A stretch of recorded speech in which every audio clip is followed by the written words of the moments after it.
On April 29th, officers with the Soo OPP and Northeast Region Crime Unit started an investigation of sexual assault. The reported incident occurred during the month of August in 2018 in Tilley Township. As a result of the investigation, a 62-year-old Soo man was charged with sexual interference, sexual assault, and failing to comply with probation. The accused is scheduled for court on May 13th. Soo MP Terry Sheehan recently announced that as a result of Budget 2019, the City of Sault Ste. Marie's federal gas tax allocation will be topped up with a one-time doubling of funding. The additional infrastructure funding of more than $4,786,000 will bring the federal gas tax funding for local infrastructure this year to over $9.5 million. In addition to the doubling of federal gas tax funding for communities, Canada signed a bilateral agreement transferring $11.9 billion to the province of Ontario in March 2018 for various infrastructure projects, including roads, sewers, community, recreation, public transit, green transportation, rural and northern communities. The federal government continues to encourage the Ford government to open up infrastructure intakes so that local communities can take advantage of the money which has been transferred to the province. A longtime foster mother, her biological daughter, and 3 children she was raising as her own have been identified now as the victims of a fire that leveled a home in a remote Indigenous community in northern Ontario last week. The Big Trout Lake First Nation said that Geraldine Chapman, who was 47, her 6-year-old biological daughter, Shira Chapman, and 3 foster children, 7-year-old Haley Chapman, 9-year-old Carl Cutfeet, and 12-year-old Angel McKay, were killed when the blaze gutted their lakeside home on Thursday.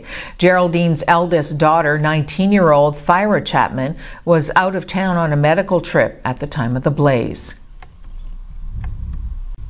City Council passed a motion during last night's meeting to implement a 1-year parking bylaw enforcement pilot through a third-party organization.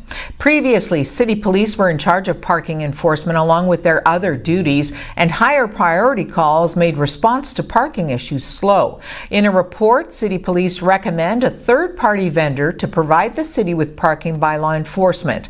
Under the new model, the police would perform the proper background review on the call and would simply notify the third party for the enforcement, providing them with the information to attend and issue the appropriate enforcement or tow. The vendor would then report back to the police so the action could be documented in the call for service. Council's approval means that the city can now go ahead and authorize staff to issue a request for proposal.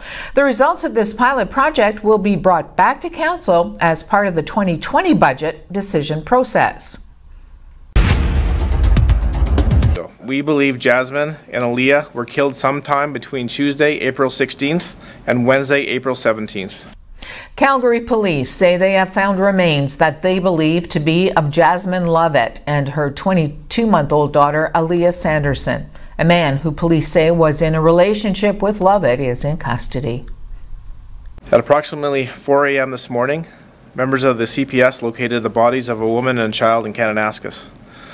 Although formal identification must be made by the Office of the Chief Medical Examiner, we believe we have located the remains of 25-year-old Jasmine Lovett and 22-month-old